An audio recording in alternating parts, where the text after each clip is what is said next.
پیغمبر علیه الصلاة والسلام د نیکې ښځې 5 صفات بیان کړي دي او دا یو معیار قایم کړی دی چې نیکه او دینداره ښځه هغه ده چې په هغې کې دا 5 صفات موندلی شي. په هغې ښځې کې چې دا 5 صفات چې پیغمبر علیه الصلاة والسلام موږ ته په خپل احادیثو او لارښوونو کې بیان کړي په هغې کې دا صفات نه وي نو هغه ښځه کامله او مؤمنه مسلمانه ښځه نشي کیدلی. اول صفت د مسلمانې ښځې دا دی چې پیغمبر علیه الصلاة والسلام بیان کړی ان امرها اطاعته. د ټولو نه اول سبق مسلمانې لور ته محمد رسول الله صلی الله علیه وسلم دا ورکړی که ستا د ژوند ملګری ستا خاوند تا ته څه حکم درکوي هغه اطاعت کوه، خو دا په دې شرط باندې چې په کوم سی باندې د ستا خاوند تا ته امر کوي د هغه شي نه الله رب العزت ته نه وي منع کړي. نو که د خاوند په اطاعت کولو کې د الله حکم ماتېده نو بیا د خاوند اطاعت جائز نه دی. مثلا خاوند ښځې ته وایي چې ته د نامحرمه سړو سره کینه او یا د ګناه په مجلس کې شرکت وکړه په دې باندې مجبوره کړي یا بې پردې ته د کور نه بهر ووځه، نو په داسې قسمه د ګناه په کارونو کې د ښځې اطاعت د خاوند نه دا لازمي نه دی بلکې ښځه به په داسې کارونو کې د خپل خاوند نه سرغړونه کوي. لا طاعت للمخلوق فی معصیت الخالق. خو زما خویندو د دې خبرې پوره کوشش کوئ چې د خپل خاوند هر جائز خبره تاسې ومنئ، د هغه د منشا مطابق د وخت تیرولو کوشش کوئ، د خپل ټول سکون ټول قربان یعنی خپل چین او سکون ټول د خپل خاوند نه تاسې قربان کړئ. بیا تاسې وګورئ چې په ښځه او خاوند کې څنګه محبت پیدا کیږي. بیا لکه څنګه چې متل دی فرمایي بیا به یک جان و دو قالب وي، یو دماغ او 2 جسمونه به وي، یوه بیماری او 2 علاجونه به وي، یوه پریشانی او 2 دعا غوښتونکي به وي، یو کار او 2 سوچونه به وي، یو غم او 2 برداشت کوونکي به وي، یوه خوشحالي او 2 خندیدونکي به وي. نو ښځې ته دا پکار ده چې د خاوند د خوشحالېدو سره خوشحالي زده کړي، د هغه د غم سره غمجن کیدل زده کړي. دا نه چې کله خاوند غمجن وي او دا پې خاندي او دا هم نه چې کله خاوند خوشحاله وي او دا غمجنه وي، بلکې د خاوند خوشحالېدلو سره د خوشحالي زده کړي او د هغه د غم سره د غمجن کیدل زده کړي. حضرت ابودردا رضی الله عنه خپلې ښځې ته نصیحت کوي او ورته وایي که زه دې ناراضه وکتم نو راضي کومې او که ته مې ناراضه وکتلې تا به زه راضي کوم. نو قدرمنو اوریدونکو محمد رسول الله صلی الله علیه وسلم د ښځې اولینی صفت دا بیان کړی دی که خاوند هغې ته څه حکم وکړي نو هغه د خپل خاوند حکم مني، ځکه چې الله رب العزت خاوند مشر او امیر مقرر کړی دی او ښځه یې ماموره کړې ده. لکه چې فرمایي الرجال قوامون علی النساء، سړي په ښځو باندې نګران او منتظم دي. له بده مرغه نن په دنیا کې دا پروپاګنډ دی چې ښځه محکومه جوړه کړې شوې، سړي دپاره برتري قایمه کړې شوې، ښځه قیدي او بندي ده. حالانکه مسلمانانو ورونو خبره صرف د پوهېدو ده چې موږ پوه شو چې اصل واقعیت څه دی. پیغمبر علیه الصلاة والسلام دا فرمایي چې کله تاسې په یو سفر کې روانیږئ 2 کسه 3 کسه نو ځان ته به په هغه سفر کې یو امیر او یو مشر ټاکئ چې ستاسې د سفر انتظام وکړي چې ډېر لنډ سفر هم وي. دا خو لا پرېږده چې په یو کورنۍ کې ډېر یو اوږد سفر او یو اوږد ژوند تیروي، نو دلته خامخا یو امیر او یو مشر ته ضرورت شته دی. که په دې کورنۍ کې مشر او امیر نه وي نو په دې کورنۍ کې به ډېره سخته بدنظمي راشي او روزانه به په دې کورنۍ کې پریشانی او غم وي. نو صرف دلته د سړي قوام یا د سړي مشرتوب په ښځې باندې د انتظام دپاره دی، دا نه چې په هغه په کور کې محکومه وي او هغه په کور کې بندي او قیدي وي. او که په کور کې ښځه مشره شي یا په ټولنه کې ښځه مشره وي، رسول الله فرمایلی لن یفلح قوما ولو امرهم امرأة، هغه قوم به هیڅ چیرې کامیاب نشي چې د هغو مشره هلته ښځه اوسیږي، یا دا مطلب چې خپلو امورو مشره یوه ښځه جوړه کړې وي. همدارنګه محمد رسول الله صلی الله علیه وسلم فرمایلی اذا کان امراؤکم خیارکم، چې کله ستاسو امیران په ستاسو کې د ټولو نه غوره وي، و اغنیاؤکم سمحاؤکم، او ستاسو مالداران خلک سخیان وي، و امورکم شورا بینکم، او ستاسې کارونه په خپل منځ کې مشورې سره پوره کیږي، فظهر الارض خیر لکم من بطنها، نو بیا د ځمکې شا ستاسو دپاره ډیره غوره ده د ځمکې د خیټې او د منځ نه. او همدارنګه فرمایي و اذا کان امراؤکم شرارکم که ستاسې مشران د ستاسو بدترینه خلق وي و اغنیاؤکم بخلاؤکم او ستاسې مالداران او مشران هغه بخیلان او بدبخته وي و امورکم الی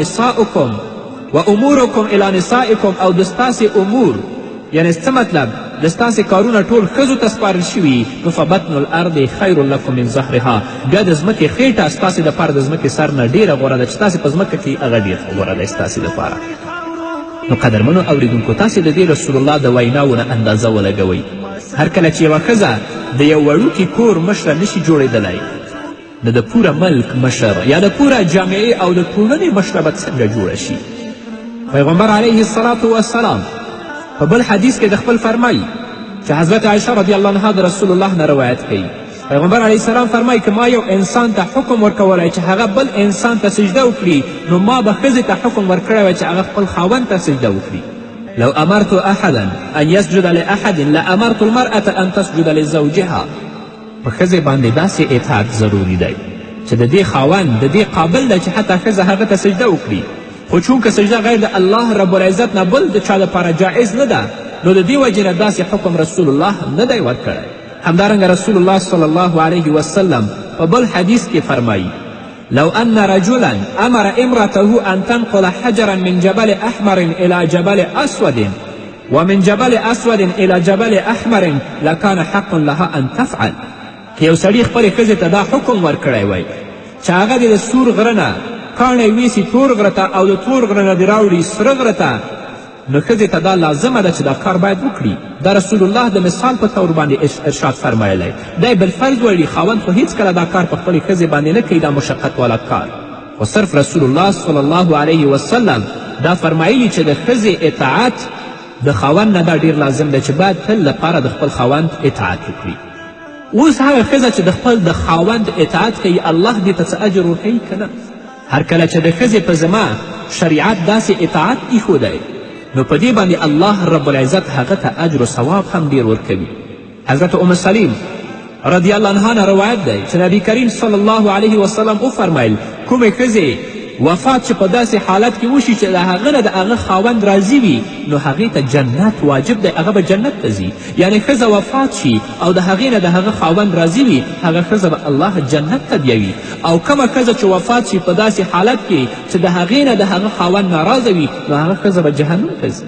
دغه شان په یو بل حدیث کې رسول الله صلی الله علیه وسلم فرمایلی چې د نارینهو په نیکیو کې ښځې ته هم حصه میلاویږي، یعنی کم نیک کارونه چې نارینه کوي الله رب العزت به د هغو په ثواب کې زنانه هم شریکوي. حضرت اسما بنت یزید رضی الله عنها د نبی کریم صلی الله علیه وسلم په خدمت کې حاضره شوه او د قاصد په طور رسول الله ته ویل چې زه د ټولو د ښځو نماینده تاسو ته راغلی یم، او داسې رسول الله ته وفرمایل چې بېشکه الله رب العزت تاسې ښځو او نارینهو ته نبي او پیغمبر راستولی یاستئ، خو کومه چې موږ ښځې یاستو هغه موږ په تا باندې او پر الله رب العزت باندې ایمان راوړی دی، خو موږ ښځې په کورنیو کې پابند یو او زموږ سړي په موږ باندې خپل خواهشات پوره کوي، د دوی اولادونه موږ په خپلو خېټو کې اوچتوو. د دې ټولو خبرو باوجود سړي بیا هم د ډیرو ثوابونو لایق دی یا د ډیرو ثوابونو په کارونو کې زموږ نه وړاندې دي، ځکه چې هغوی د جمعې منځونه کوي، جنازې ته ځي، د مریضانو عیادت کوي، جهاد کوي، حج کوي او عمرې کوي، او موږ د دوی په کورنیو کې د دوی د مال او د دوی د بچیانو حفاظت کوو. آیا الله رب العزت به موږ ته کوم ثواب راکړي که نه؟ د دې ښځې دا عجیبه او ناشنا سوال پیغمبر علیه الصلاة والسلام واورید. پیغمبر علیه الصلاة والسلام د صحابه کرامو په طرف متوجه شه او داسې وفرمیل آیا تاسو د دین په باره کې د دې ښځې نه زیات ښه سوال د چا نه تاسو اورېدلی؟ صحابه کرامو رضوان الله تعالی علیهم اجمعین وفرمیل چې د الله رسوله موږ ته خو هم خیال نه و چې یوه ښځه دې داسې سوال وکړی شي، دا خو لا پرېږده چې د دې تصور موږ هم نه کوو. د دې نه پس پیغمبر علیه الصلاة والسلام حضرت اسما رضی الله عنها ته وفرمیل او هغې ته متوجه شه چې دا خبره په غور سره واوره او پوه شه کومو ښځو چې ته رالیږلی هغوی ته هم دا خبره وکړه چې د ښځې خپل خاوند سره ښه سلوک کول، یعنی کومه ښځه چې خپل خاوند سره ښه رفتار او ښه سلوک او ښه اخلاق کوي او ښځه چې د خپل خاوند خوشحالي لټوي او په دې باندې عمل کوي د دې ټولو د ثواب برابر دی. یعنی ښځه نارینه که په دنیا کې په خپل ژوند کې حج کوي، عمرې کوي، جهاد کوي، د جمعې په منځونو کې اشتراک کوي، خو هغه ښځه چې د خپل خاوند اطاعت کوي، د خپل د خاوند رضا لټوي، الله رب العزت به د هغه نارینهو نه دې ښځې ته ډېر زیات ثواب ورکوي. خو له بده مرغه چې نن توسه پورې باندې موږ په معاش د خپل کورني ژوند باندې پوه نه شو، هغه زموږ د جهالت سبب دی. الله رب العزت دې په موږ باندې رحم وکړي. د نیکې او مسلمانې ښځې دویم صفت چې پیغمبر علیه الصلاة وسلام بیان کړی دی هغه دا دی چې ان نظر الیها سرته. دویم صفت د مسلمانې ښځې او نیکې ښځې دا دی که خاوند هغې طرف ته وګوري نو هغه خوشحاله کړي، یعنی خاوند یې په کتلو خوشحاله کیږي. یعنی دا ښځه خپل رنګ روغن په شرعي حدودو کې دننه داسې ساتي چې هغه خاوند ته خوښ وي، داسې ډول او سنګار کوي کوم چې خاوند ته خوښ وي او خاوند یې خوښوي. خو له بده مرغه چې په دې سنګار او آرایش کې نن ښځې په دوه غټو غلط فهمیو کې غورځېدلي دي. لومبنۍ غلط فهمي دا کیږي چې بعضې ښځې په کورونو کې ډول او سنګار نه کوي، په کورونو کې خو د نوکرانو په شان اوسیږي، لکه د مزدورانو په شان خیرینې خیچنې او ډېرې مردارې جامې اغوندي، ویښته او غیره نه جوړوي، خو کله چې د بهر وځي کوم ځای ته میلمه روانوي نو ښه بیا سنګار کوي. حالانکه قدرمنو اوریدونکو په ښځه باندې د خاوند دا حق دی چې دا ښځه د خاوند دپاره باید سنګار وکړي. دویمه غلط فهمي د ښځو دا ده او اکثرې ښځې په دې کې مبتلا دي، هغوی چې کم آرایش یا سنګار کوي نو د شرعي حدودو نه هغوی تیریږي او دا د دیو سنګار چې کوم د اسلام په مقدس دین کې د خاوند دپاره هغه اسلام اجازه ورکړي د هغو نه خبره تیروي، جایز او ناجایز، حلال او د حرامو پروا اصلا نه کوي. مثلا بعضې ښځې داسې فیشن خوښوي چې د خپل نوکان ډېر زیات لویوي او د خپل د نوکونو حفاظت شروع کوي، بیا د هغو ساتنه کوي تر دې چې دا نوکان پرېږده چې د نوکانو نه چاړې او چاقوان جوړیږي. حالانکه د نوکانو پرې کول او د هغو د حکم د ټولو د پرې کولو حکم د ټولو نه افضله خبره ده. باید چې په یو هفته کې پرې کړي او که نه وي د یو هفتې په منځ کې 15 ورځو کې او آخري موده یې 40 ورځې ده. که څوک د 40 ورځو نه بره نوکان ساتي هغه اشد ګنهګار دی. درېیمه غلط فهمي د ښځو دا ده چې ځینې ښځې په نامه د سنګار باندې د خپل ویښته کټ کوي او ځان مشابه کوي د سړو سره، او حال دا چې محمد رسول الله صلی الله علیه وسلم په داسې سړو باندې لعنت ویلی دی او په داسې ښځو باندې لعنت ویلی. کم سړي چې ځان مشابه کوي د ښځو سره یا کومه ښځې چې ځان مشابه کوي سړو سره، رسول الله په دواړو باندې لعنت ویلی دی. دغه شان بعضې ښځې د ښایست حاصلولو دپاره خپلې وریځې نرۍ کوي، خپلې وریځې اړوي او په غاښونو کې فاصله پیدا کوي. حال دا چې په داسې کولو باندې محمد رسول الله صلی الله علیه وسلم په داسې ښځو باندې لعنت ویلی دی. همدارنګه په بعضې ښځو کې دا مرض پیدا شوی دی چې ډېرې نرۍ جامې اغوندي او په سر باندې د خپل ویښته راټول کړي، هغه ټول په یو ځای کې وتړي. او رسول الله صلی الله علیه وسلم د دې ښځو په هکله ویلي دي هغه ښځې چې لنډې او تنګې جامې اغوندي او د خپل د سر ویښته راټولۍ ټول په یو ځای کې تړي د زینت دپاره، رسول الله ویلي چې دا ښځې به جنت ته هم داخل نشي او د جنت بوی به هم د دې پوزو ته ورنشي. نو قدرمنو اوریدونکو باید چې زموږ هر کار د اسلام چوکاټ دننه وي او کومه لاره چې الله رب العزت او محمد رسول الله صلی الله علیه وسلم موږ ته راښودلې د هغه مطابق موږ عمل وکړو. دا نه چې زموږ کارونه د اسلام د چوکاټ نه بهر شي چې هغه اسلامي حقوق چې خاوند په ښځه باندې لري هغه حقوق په غضب او په لعنت د الله رب العزت باندې بدل شي. الله رب العزت دې موږ ته هدایت وکړي. دریم د نیکې ښځې صفت چې پیغمبر علیه الصلاة وسلام بیان کړی دی چې وین اقسم علیها ابرته. که خاوند یو داسې کار قسم وخوري چې د هغې پوره کول ښځې سره متعلق وي نو د هغه ښځه دا قسم باید پوره کړي ورته.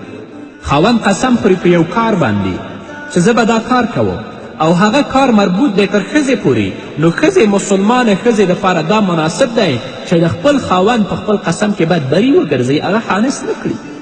دا د نیکې مسلمانې ښځې صفت دی. مثلا خاوند دا خبره کوي چې زه به 15 کسه نن په کور کې میلمه کوم، هغو ته به ښه ډوډۍ ورکوم، نو دا ښه ډوډۍ خو تیاروي ښځی تیاروي. نو دا د نیکې او مسلمانې ښځې صفت دی باید چې د خپل خاوند د هغه په قسم کې امین او بری وګرځي، خالص یې نه کړي. دا نه چې ته یو څه وایي او د خپل ښځه تا ته بل څه وایي چې ستاسې ټول ژوند به په ناخوالي او بدبختي او په مصیبت کې تیریږي. څلورم صفت د مسلمانې ښځې پیغمبر علیه الصلاة وسلام داسې بیان کړی و ان غاب عنها نصحته فی نفسها و مالها. د نیکې ښځې څلورم صفت دا دی چې د خاوند په غیابت کې چې خاوند یې په کور کې نه د خپل ځان د عزت او د خاوند د مال حفاظت وکړي. چې خاوند یې په کور کې نه دی باید د خپل عزت هم وساتي، د خپل د خاوند عزت هم وساتي، او کومه مال او دارایی چې خاوند په کور کې پرېښې ده باید د هغې حفاظت هم وکړي. دا نه چې کله خاوند یې په کور کې نو هغه په کور کې پردم کوي، سترم کوي، او چې کله خاوند په کور کې نه نو بیا بې پردګي اختیار کړي. او داسې نه چې خاوند په کور کې د هغه مال ته لاس نه وړي، او چې کله خاوند د کوره وځي نو په ناجایزه طریقې باندې په حرامه طریقې باندې د خپل خاوند مال هر ظرف ته دا مصرفوي. ځکه پیغمبر علیه الصلاة وسلام فرمایي المرأة راعیة فی بیت زوجها، ښځه د خپل د خاوند د کور نګرانه ده او دا مسئوله ده. پنځم صفت د مسلمانې ښځې پیغمبر علیه الصلاة وسلام داسې بیان کړی دی. د نیکې ښځې پنځم صفت دا دی چې د خپل خاوند د دینداري او ایمانداري فکر کوونکې وي. تل لپاره په دې تلاش کوي چې زما خاوند څنګه دینداره، مسلمانه او با ایمانه وي. د هغه د منځونو، د هغه د روژو، د حلال او د حرام فکر کوونکي وي. پیغمبر علیه الصلاة وسلام په حدیث کې صحابه و کرامو رسول الله نه پوښتنه وکړه. پیغمبر علیه السلام حدیث کې فرمایي صحابه و کرام رسول الله نه پوښتنه وکړه چې کوم مال ډېر غوره دی؟ نو رسول الله صلی الله علیه وسلم وفرمیل د ټولو نه بهترین مال هغه ذکر کوونکې ژبه ده، او د ټولو نه بهترین مال هغه شاکر زړه دی چې هغه شکر وباسي، او داسې ایمان والا مسلمان والا ښځه ده چې هغه د خاوند مدد کوي د هغه په ایمان باندې. که خاوند لمونځ نه کوي ښځه تل په دې تلاش کوي چې هغه مانځه ته وهڅوي. که خاوند روژه نه نیسي نو تل لپاره ښځه دې کوشش کې ده چې خپل خاوند روژې طرف ته وهڅوي. که خاوند په منکراتو او په فحشاو کې ګرفتاري، ښځه تل لپاره دا کوشش وکړي چې خپل خاوند د منکراتو او د فحشاو نه بچ کړي. نو دا مسلمانه ښځه ده. الله رب العزت دې موږ ته توفیق راکړي چې کومه ژوند د ښځې او د خاوند په منځ کې دی هغه د اسلام د چوکاټ دننه وي، چې الله رب العزت زموږ نه راضي شي. او ښځه باید د خپل خاوند ډېر خیال وساتي. هغه خاوند چې هغه د اسلام په امورو به پابند وي او تل لپاره په خپل اعمالو کې د الله رب العزت رضا لټوي. خو له بده مرغه په ځینې کورنۍ کې موږ وینو چې ځینې زموږ خویندې دي ډېرې مسلمانه، بادیانته، امینې، عفیفې، خو د هغو خاوندان چې موږ وینو ډېر بدبخته انسانان، ډېر جاهل انسانان چې اصلا د خپل د ښځو په حقوق باندې نه پوهېږي، هغو سره د ژوند په طریقه باندې نه پوهېږي، هغو سره د اخلاق په طریقه باندې نه پوهېږي، بیا نو د داسې خاوندانو اطاعت اصلا ضرور نه دی. الله رب العزت دې په موږ او تاسو ټولو باندې رحم وکړي. قدرمنو اورېدونکو دا به زموږ نننۍ خپرونه ستاسو درانه حضور ته وړاندې کړه. تر بلې خپرونې پورې چې زه بیا هم ستاسو درانه حضور ته حاضرېږم، تاسو ټول په پاک رب سپارم. پاتې ژوند او پاتې ورځم نیکمرغه پاک الله مو مل شي.